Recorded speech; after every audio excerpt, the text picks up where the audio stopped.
by the side of the road at SAVIN. We've all been bystanders, watching events go by, not understanding their true meaning.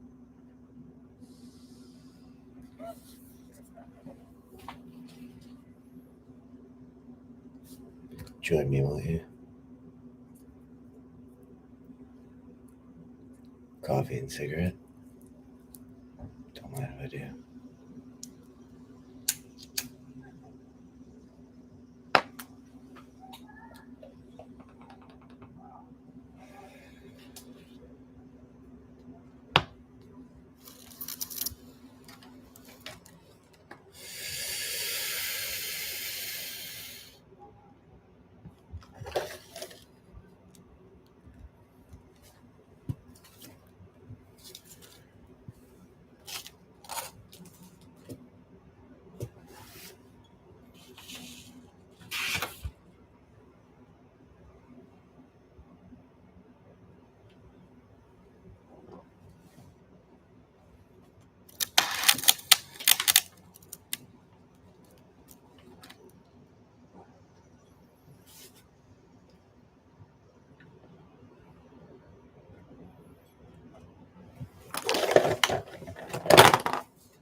Chapter 1.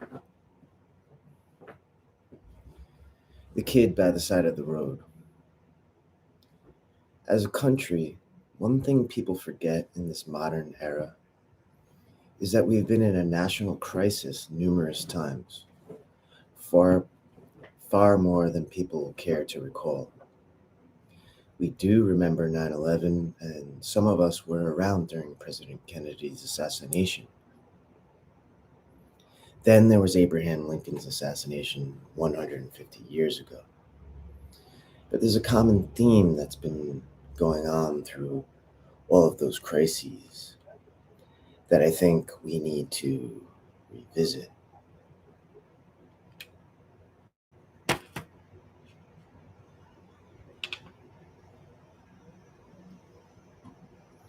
Today.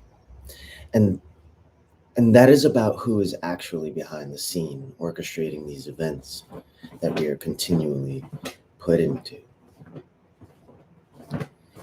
Is it always unique players and new situations?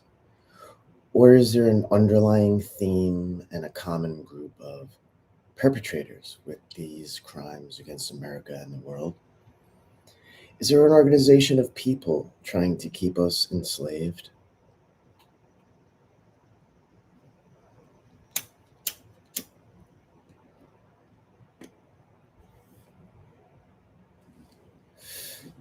Now, if you go back to the origins of our country, there were people who came to this continent and set up colonies, growing the population until it was eventually large enough that local jurisdictions were needed to manage and maintain the organization of streets, taxes, tariffs, property ownership, etc.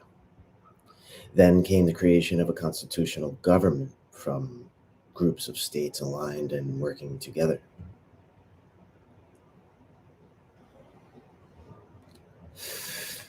But immediately upon signing the Declaration of Independence, that federal system was established. That federal system we established, called the United States of America, essentially needed to declare war against its motherland of England and the ruler, King George. We decided we were no longer going to be ruled from afar by foreign masters. We were not going to be their slaves here, helping to keep them prosperous there. Helping to keep them prosperous there. So we declared our independence and had the Revolutionary War that went on for a very long time, much longer than most people realize. Through the course of many battles, people were forced to pick a side. The willingness to go against England and King George was not universal from the outset. On numerous occasions, strategies and tactics were comprised by infiltrators and turncoats on both sides. But over time, people's true nature and alliances were revealed, just as is playing out once again before us today. Even some of those closest to President Washington became traitors against him and our newly formed country for the gains they would earn from their British partners.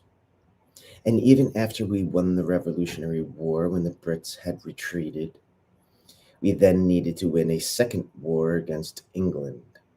The War of 1812 was foisted upon us by people trying to get control of America, again through our money and banking systems.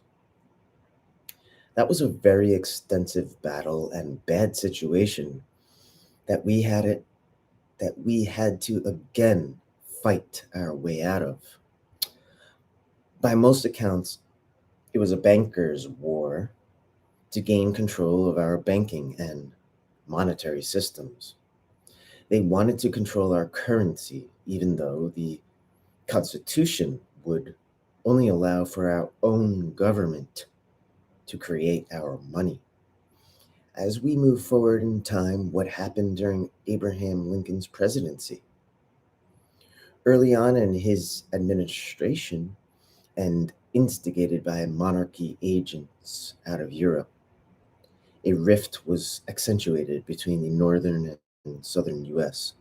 With that, another variation of the same old bankers' wars was created. In order to get money to fight the bloodline families' money, those 13 bloodline families were represented in the colonies that had to pursue funds to fight this war against the South.